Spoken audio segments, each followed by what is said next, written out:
dengan sudah diselesaikannya Bandara YWA ini kan kita juga ingin memberikan komitmen nyata kepada masyarakat di sekitar bandara bagaimana agar keberadaan bandara ini bisa memberi manfaat secara langsung ya, baik secara ekonomi maupun sosial ya, sehingga kami benar-benar ingin memanfaatkan sepenuhnya kawasan bandara ini untuk bagaimana kita juga bisa membantu untuk pengembangan tidak hanya UMKM tapi juga pelaku usaha seni dan budaya dan ekonomi kreatif ya, untuk bagaimana memanfaatkan sebaik-baiknya bandara ini untuk pengembangan produk mereka sekaligus untuk promosi kegiatan pariwisata.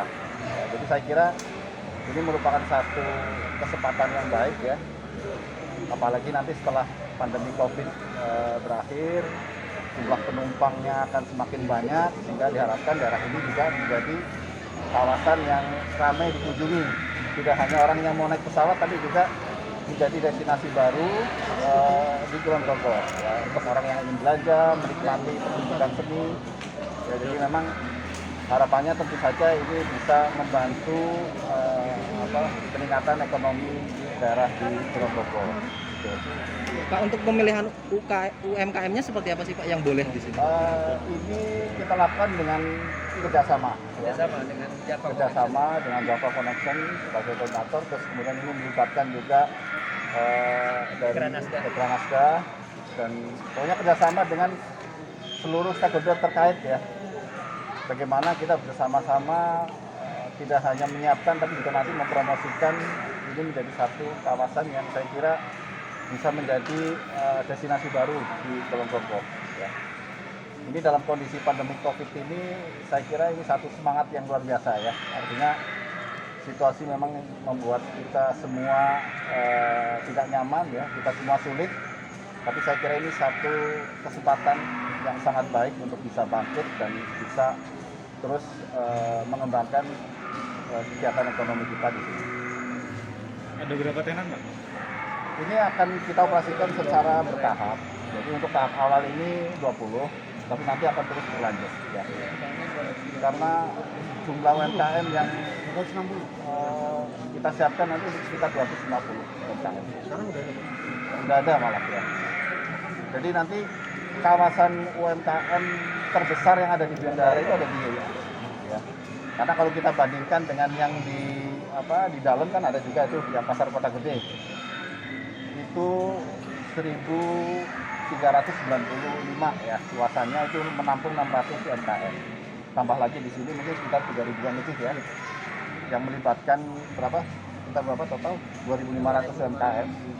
Jadi saya kira ini akan menjadi satu kawasan UMKM yang luar biasa ya, terbesar mungkin di Indonesia yang ada di dalam bandara. Ya, mudah-mudahan ini benar-benar bisa menggerakkan ekonomi di daerah Kulon Progo dan juga secara umum. Ya. Ke bandara tentu saja harus melewati kurasi yang ketat Mbak, dari segi kualitas, bahan baku dan juga kerapihan untuk kelasnya. Kalau makanan minimal sudah berizin edar PIRT. Setelah bisa masuk di sini seperti apa rasanya Ibu? Mungkin seperti apa, terus harapannya seperti apa ya Pak? Tentu saja ini bisa masuk ke sini adalah sebuah kita bilangnya kita bisa scale up sebagai UMKM, kita bisa scale up, bisa berada di sini. Tentu saja dengan konsekuensi kami harus mempertahankan kualitas dan menambah kualitas dan juga berinovasi. Harapan kami dengan berada di bandara ini, kami bisa lebih dikenal luas dan tentu saja bisa meningkatkan pendapatan kami selama pandemi yang benar-benar kita untuk UKM Craft itu kan